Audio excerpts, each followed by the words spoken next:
നമസ്കാരം. വീട് വെച്ച് മുടിയുന്നവർ എന്ന വിഷയത്തെക്കുറിച്ചാണ് ഞാൻ നിങ്ങളോട് സംസാരിക്കാൻ ഉദ്ദേശിക്കുന്നത്. നമുക്കറിയാം, കേരളത്തിലെ ഒരു മനുഷ്യൻ്റെ ശരാശരി ആയുസ് എന്ന് പറയുന്നത് 70 വയസ്സാണ്. അതായത് 25,500 ദിവസങ്ങൾ. അതുപോലെ തന്നെ കേരളത്തിലെ ഒരു പുരുഷൻ്റെ ശരാശരി വിവാഹപ്രായം 28 വയസ്സാണ്.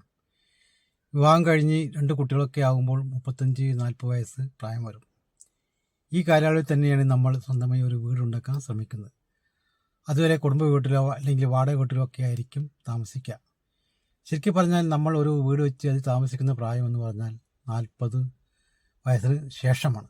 അതായത് ആയുസിൻ്റെ 15,000 ദിനങ്ങൾ കഴിഞ്ഞു എന്നർത്ഥം. ബാക്കി വരുന്ന 30 വർഷം, അതായത് 14,000 ദിനങ്ങൾ മാത്രമാണ് ആ വ്യക്തി ആ വീട്ടിൽ താമസിക്കുക. ശേഷം മക്കളായിരിക്കും അതിൽ താമസിക്കുന്നത്. മക്കൾ എന്ന് പറഞ്ഞാൽ മിക്ക ദമ്പതിമാർക്കും 2 മക്കളാണ് ഉണ്ടാകുക. ഒരാണും ഒരു പെണ്ണുമാണെങ്കിൽ പെണ്ണിനെ വിവാഹം ചെയ്തയക്കും. പിന്നെ ആ വീട്ടിൽ ആൺകുട്ടി മാത്രമായിരിക്കും താമസിക്കുക. ഈ ആൺകുട്ടി ആ വീട് താമസിക്കും എന്നുള്ള കാര്യത്തിൽ നമുക്ക് ഒരു ഉറപ്പും പറയാൻ സാധിക്കില്ല. അവന് ചിലപ്പോൾ ഹൈടെക് നഗരങ്ങളോടോ വിദേശങ്ങളോടോ ഒക്കെ ആയിരിക്കും താല്പര്യം. അപ്പോൾ പിന്നെ ആ വീട് പൂട്ടിയിടും അല്ലെങ്കിൽ വിൽക്കും. തൻ്റെ അച്ഛനും അമ്മയും ബാങ്കിൽ നിന്ന് ലോൺ എടുത്തിട്ടും കിട്ടിയ ശമ്പളമൊക്കെ സ്വരൂപിച്ച് കൂട്ടിയിട്ടും ഒക്കെയാണ് ആ വീടുണ്ടാക്കിയെന്ന ബോധം പോലും അവനുണ്ടാവില്ല. ന്യൂ ജനറേഷനല്ലേ. ഒരായുസ് മുഴുവൻ അധ്വാനിച്ചുണ്ടാക്കിയ പണമാണ് നമ്മൾ ഇങ്ങനെ വീടുണ്ടാക്കാൻ വേണ്ടി ചിലവഴിക്കുന്നത്.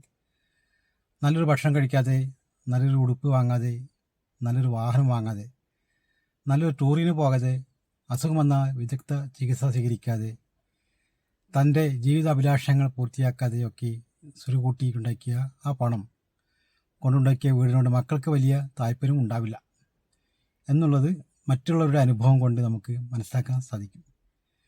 നമ്മുടെ തൊട്ടയൽപക്കത്തും നാട്ടിലുമൊക്കെ ഇങ്ങനെയുള്ള ധാരാളം അനുഭവങ്ങൾ നമുക്ക് കാണാൻ സാധിക്കും. മനുഷ്യൻ്റെ ആയുസ് കൂട്ടിക്കുറച്ച് നോക്കിയാൽ വളരെ കുറച്ച് മാത്രമാണ് നമ്മൾ സ്വസ്ഥമായി ജീവിക്കുന്നത്.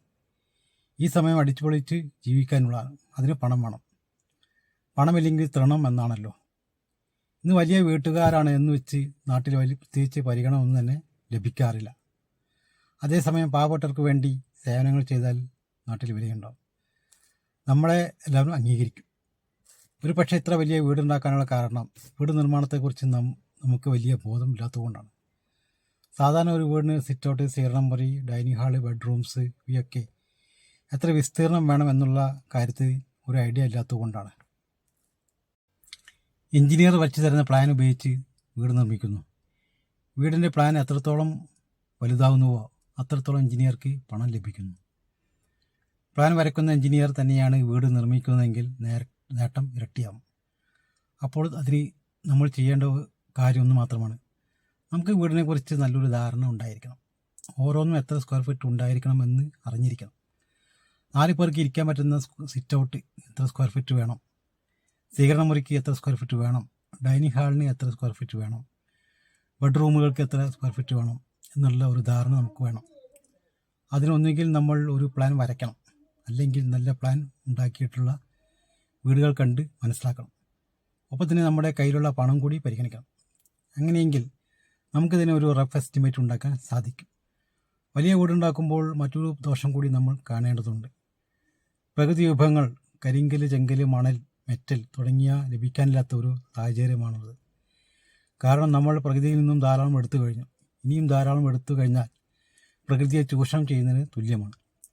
അതുമൂലം വലിയ പാരിസ്ഥിതിക പ്രശ്നങ്ങളും കാലാവസ്ഥാ വ്യതിയാനങ്ങളും ഉണ്ടാകുന്നു. വെള്ളപ്പൊക്കവും ഉരുൾപൊട്ടലും എല്ലാം ഇതിൻ്റെ ഭാഗമാണ്.